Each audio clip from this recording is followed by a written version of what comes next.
9 habits that reveal why you never reach your goals. Let's get right into it. Number 1. Strong start, quick quit. You know the feeling. A brilliant idea strikes you at 2 a.m. You're going to learn Mandarin, start a sourdough empire from your kitchen, or finally get six-pack abs that could grate cheese. You buy the gear, download the apps, and tell everyone on social media about your glorious new chapter. For about a week, you're unstoppable, a true force of nature. Then the spark fizzles. The running shoes gather dust, and the Mandarin app sends you passive-aggressive notifications you've learned to ignore. This isn't a character flaw, it's a feature of your brain's operating system. When you start something new, your brain floods your system with dopamine, the feel-good neurotransmitter associated with reward and novelty. Your brain loves new things. It's a survival mechanism left over from when our ancestors needed to be alert to new berries that weren't poisonous, or a new predator that saw them as a walking lunch buffet. This initial excitement is intoxicating, but it's chemically unsustainable. Once the novelty wears off, the dopamine drip slows down and the actual, boring, repetitive work begins. Your brain, now bored and seeking its next hit of novelty, starts looking for another shiny new project. The result? You become a serial starter and a professional quitter, with a graveyard of half-finished projects and a lingering sense of failure. Number 2. Too many goals. Your to-do list looks less like a plan and more like a fantasy novel. You want to launch a podcast, master the stock market, write a screenplay, get a promotion, and become a vegan chef, all by next Tuesday. While ambition is admirable, your brain's attentional resources are not a bottomless mimosa brunch. It's more like a single, finite cup of coffee. Every time you switch tasks or even think about another goal, you spill a little bit of that coffee. This is known as cognitive load. When you try to juggle too many goals, you're not really multitasking. You're just rapidly switching your focus, and each switch comes with a mental cost. Think of your willpower as a Wi-Fi signal. If you connect one device, you get a strong, fast connection. But if you connect 20 devices and try to stream 4K video on all of them simultaneously, everything grinds to a buffering halt. You end up making tiny, insignificant bits of progress on 10 different things instead of substantial, meaningful progress on one or two.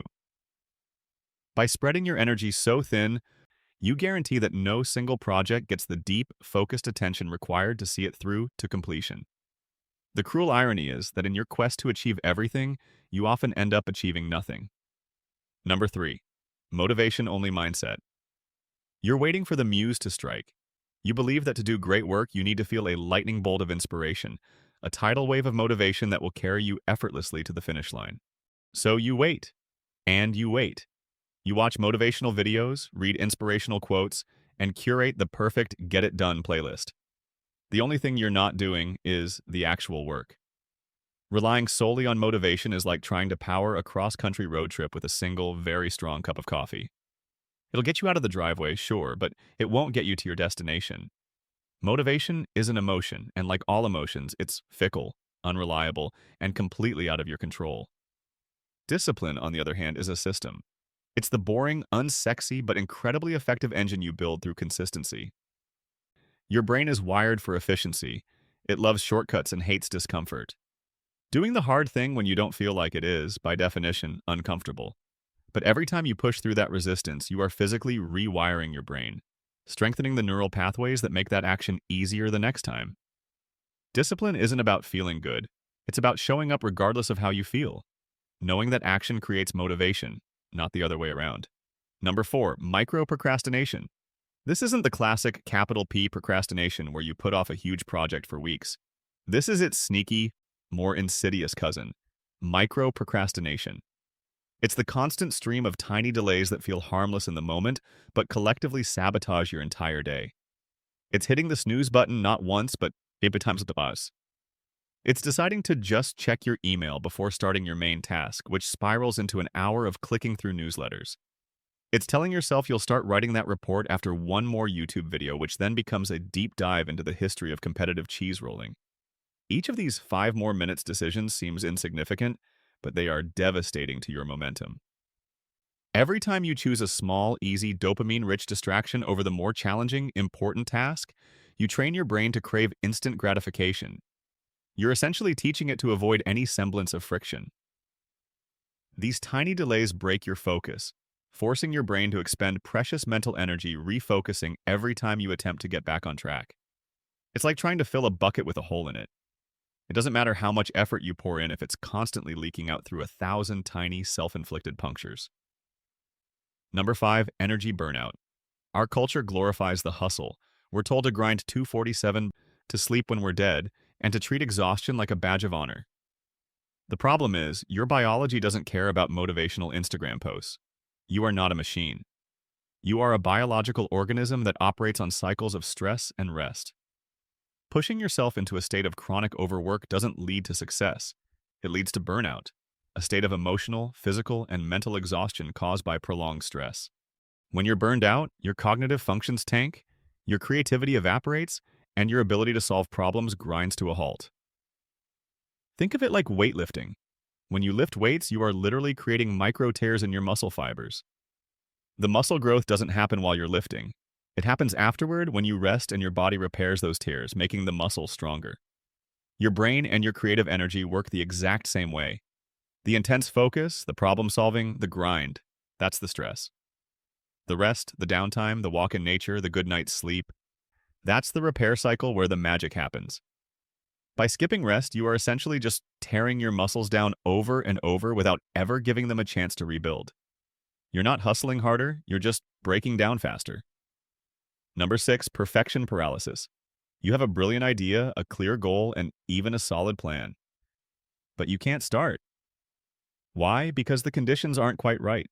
The desk isn't perfectly organized, you don't have the right software, and Mercury is probably in retrograde or something. This is perfection paralysis, and it's one of the most sophisticated forms of procrastination your brain can cook up. It masquerades as high standards, but it's really just fear wearing a fancy tuxedo. Your brain is terrified of failure, of criticism, of producing something that is less than flawless. To protect you from that potential pain, it creates an impossible set of preconditions for starting. Since these perfect conditions will never actually exist, you are granted a bulletproof excuse to never begin. This all-or-nothing thinking is a cognitive distortion. You believe that if you can't do it perfectly, it's not worth doing at all. So, instead of writing a pretty good first draft, you write nothing. Instead of doing a 15-minute okay workout, you do no workout. The irony is that the only way to get to perfect, or more realistically, excellent, is through a long series of imperfect attempts. Progress is fundamentally an iterative process of doing, failing, learning, and refining.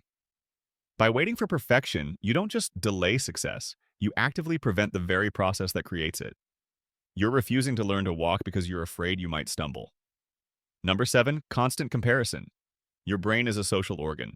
For thousands of years, your survival depended on your ability to gauge your standing within a small tribe.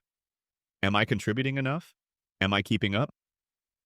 This ancient software is still running, but now it's trying to operate in the world of the infinite digital tribe, social media. You scroll through an endless, curated feed of other people's victories, their promotions, their fitness transformations, their picture-perfect vacations. Your brain, unable to distinguish this curated highlight reel from reality, interprets it as a direct and accurate reflection of your own inadequacy. This is social comparison theory on steroids. This constant influx of evidence that you're falling behind is devastating for motivation. It shifts your focus from your own personal journey, your own unique progress and circumstances, to an arbitrary and often imaginary standard set by others.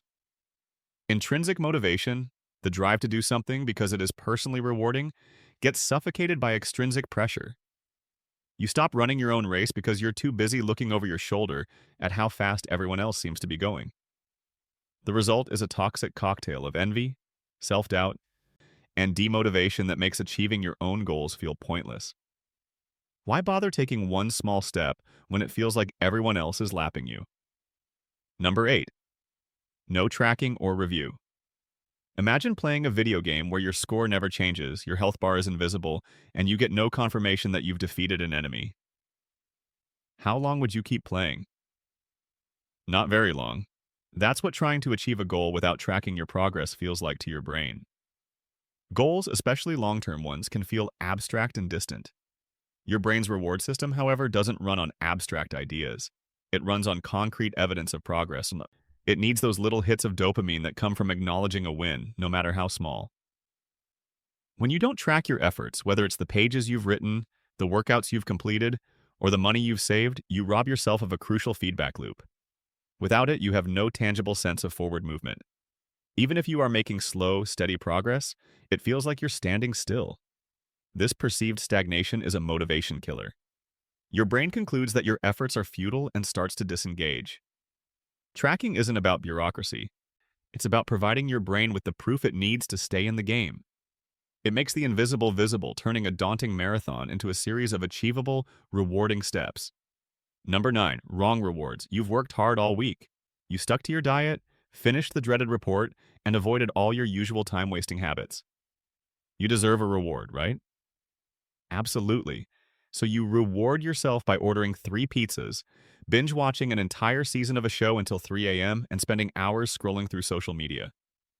The next day, you feel sluggish, guilty, and you've completely undone the positive momentum you built. This is the paradox of the wrong reward, using a prize that directly contradicts the goal you're trying to achieve.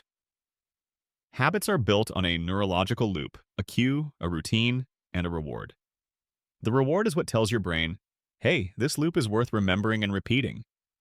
When your reward is to indulge in the very behavior you're trying to change, you create a deeply conflicted message. You're essentially training your brain to view the good habit as a painful chore you must endure to get to the real reward, the bad habit. A proper reward should reinforce your new identity. If your goal is to be healthier, a reward could be a new piece of workout gear or a relaxing massage, not a junk food binge. The reward should celebrate the progress, not provide an escape from it. That's all for today. I'll be making similar videos in the future. Subscribe to see them.